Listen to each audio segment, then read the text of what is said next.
Our digital storytelling project is on the issue of immigration. This is a very public issue that a lot of people have been talking about for many years now, and we wanted to focus on its impact on families. Immigration is the action of coming to live permanently in a foreign country for many circumstances, such as escaping war in your home country or looking for opportunities such as jobs in a foreign country. This can bring about many difficulties for families, as they often have to travel long distances and adapt to a foreign culture, but it can also bring them together.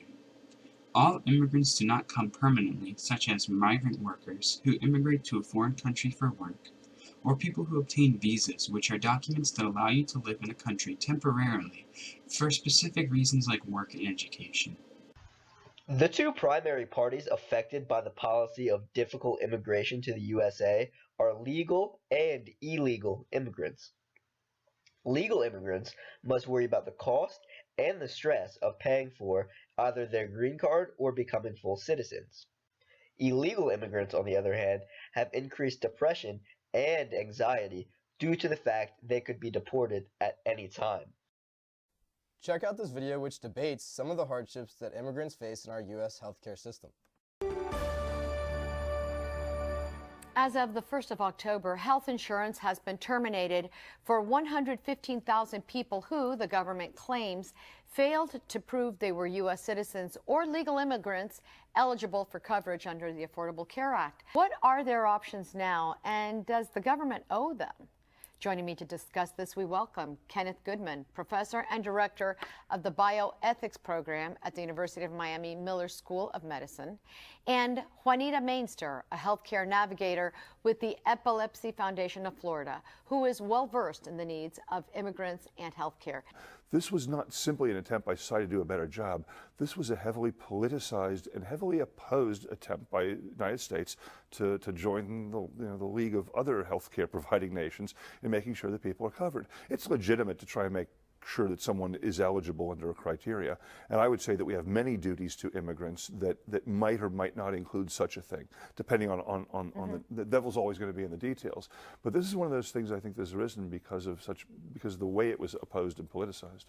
First of all, in order to start dealing with some of the challenges that we're facing, is educating our immigrant community about what the Affordable Care Act has to provide them, and that they understand that there are certain benefits that they're eligible for.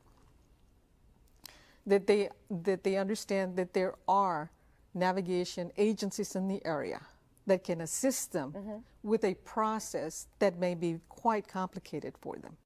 Family health care in general is reduced with illegal immigrants. These immigrants must live in fear of deportation and thus refrain from even taking their sick family members to the doctors. This leads to an incredibly unhealthy household. Furthering this, a study done by Hirokazu Yoshikawa found that this stress leads to increased depression and anxiety amongst illegal families. This, as we know, can tear families down physically and emotionally. In this picture, you can see a doctor working who specializes in helping family health of illegal immigrants and their children. The costs and time it takes to get a green card and or become a legal citizen are very difficult. As we learned in class, financial troubles are one of the primary aspects that contribute to failed or dysfunctional marriages and family life in general. If a person immigrated to America, it is very likely that they do not have much financial stability and are working hard just to get by.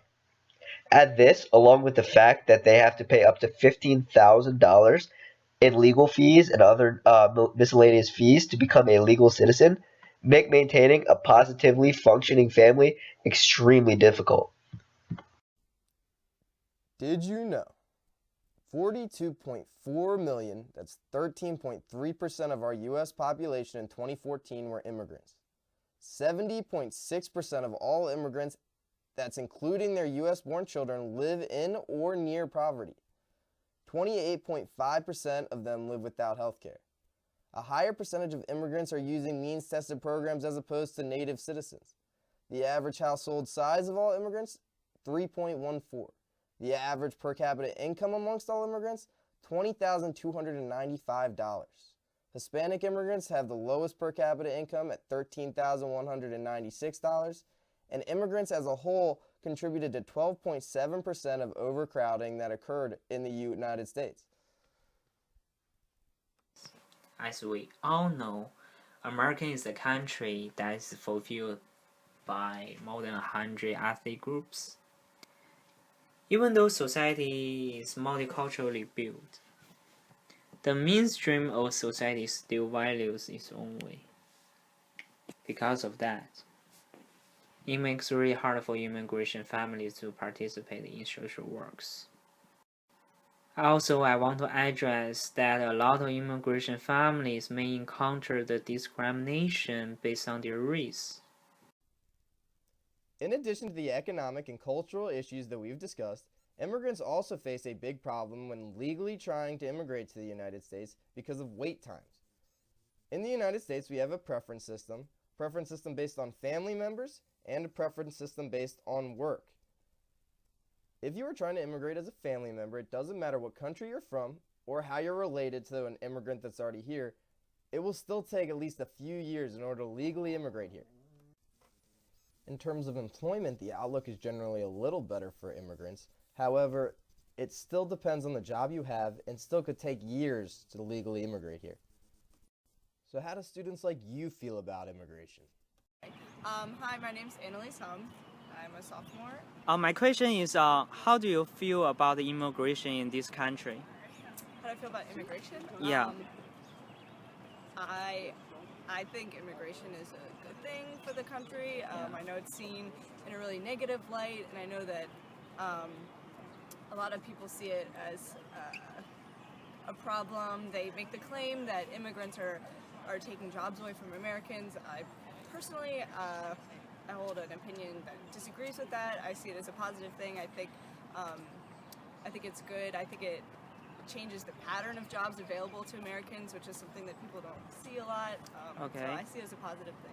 Donald Trump has said something from the TV. You know, a lot of negative things about immigration. So, Yeah. What's your opinion about his speech? About his, about Donald Trump's opinion? Yeah. Well, I think that, and I know this is bold to say, but I think he's just very misinformed about immigration. He holds a strong negative opinion about it. Obviously, he says, he's been making claims recently that we should literally build walls to keep, like on the Mexican border. In my opinion, I think that is a dangerous thing. I think that can only lead to issues like hyper-nationalism, which I think just down the road is something that has a negative effect on just the entire culture of a country. I mean, it makes us really exclusive then, which I think is a dangerous path.